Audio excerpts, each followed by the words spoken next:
The Nature of Death: How Humanity Buried Truth Beneath Fear, Ritual, Reason, and Redemption.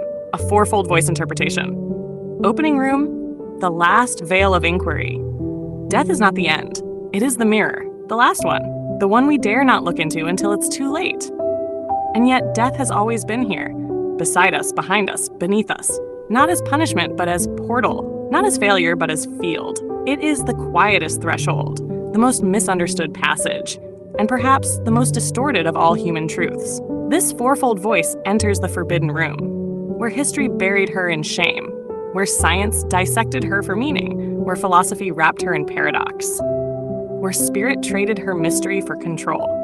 Let us peel back the veil. History: how the body became property of the priest and the state. Once death was a communal ceremony. It belonged to the people, sung by the tribe, honored by the elders, midwifed by women who understood endings as beginnings. In pre-colonial and indigenous cultures, death was not a failure of the body, but a continuation of relationship with the unseen.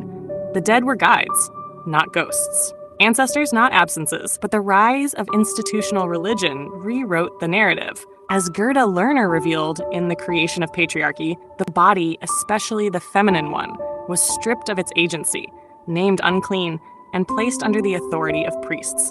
Death was no longer a sacred transition. It became a judgment. The soul, once vast and intertwined with nature, was now weighed, condemned, or rewarded. With empire came regulation. With regulation came property. And with property came the state. As Michel Foucault outlined in The Birth of the Clinic, the body became a site of control. The dying were institutionalized, and grief was medicalized. Mourning became a timeline. Death became a transaction, and the mystery became a doctrine, something you must believe in, not something you could know. History did not just forget the sacredness of death, it confiscated it. Science: energy, frequency, and the unseen continuum. But science, though often seen as sterile, holds the clues that religion once buried.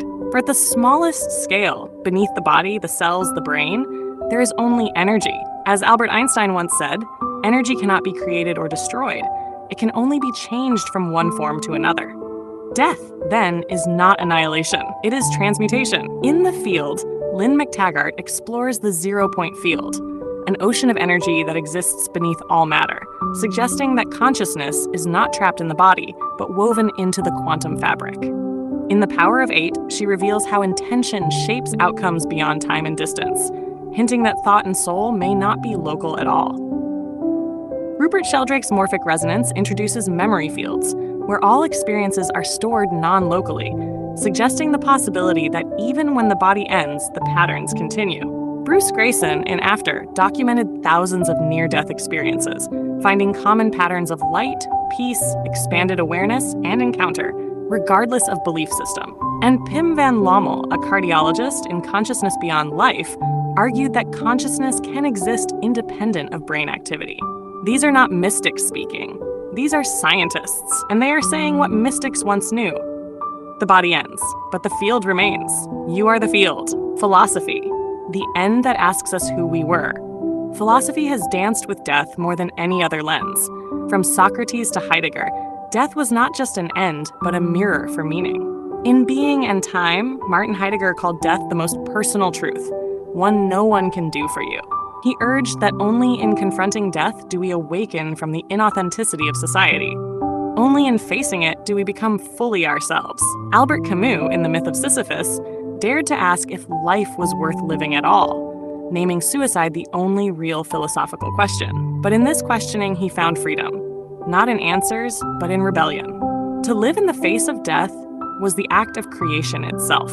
Viktor Frankl, in Man's Search for Meaning, who faced death daily in the camps, found that meaning, not pleasure or power, was what kept the soul alive. And that meaning could be found even in suffering, even in the shadow of death. Death, in philosophy, is not a tragedy. It is a confrontation with truth. It asks, what were you living for? What have you become? And will anything of you remain? Spirit, the return to the field. Before the cross, the doctrine, the sermon, there was spirit. Not as dogma, but as breath. The same breath that leaves the body in death and returns to the great inhaling cosmos. The mystics of all traditions, Rumi, Teresa of Avila, the Desert Fathers and Mothers, Lao Tzu, spoke of death not as loss, but as homecoming, a thinning of the veil, a dissolving into the all. In the Tibetan Book of the Dead, death is described not as annihilation, but as passage, through bardos, energetic states, layers of illusion and clarity. In the Gospel of Thomas, Yeshua says, "If you bring forth what is within you, what you bring forth will save you. If you do not bring forth what is within you, what you do not bring forth will destroy you." Death here is not punishment. It is the revealing of what is true.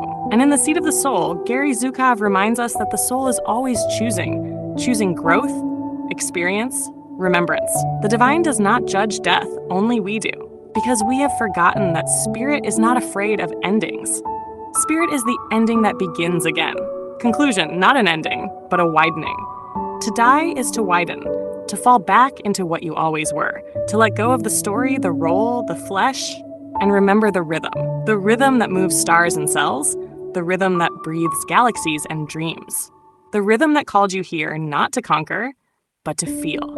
We feared death because we were taught to, because empires needed control, because priests needed power, because scientists needed certainty. But death does not belong to any of them. It belongs to you. And when you reclaim it, you will no longer live to avoid death. You will die into your aliveness. You will dissolve into the mystery that never left. And you will finally know there was never anything to fear, only something to remember. Awakening questions. 1. What stories about death shaped your earliest beliefs, and where did they come from? 2. What part of death still brings fear in you, and what is that fear trying to protect? 3. How does your understanding of energy shift the way you perceive endings? 4. Can you imagine death not as punishment, but as return? 5. What parts of you are afraid to die, and what parts are already eternal? # final 4 lines. You are not the body. You are the rhythm it rode. You are not the ending. You are the field returning home.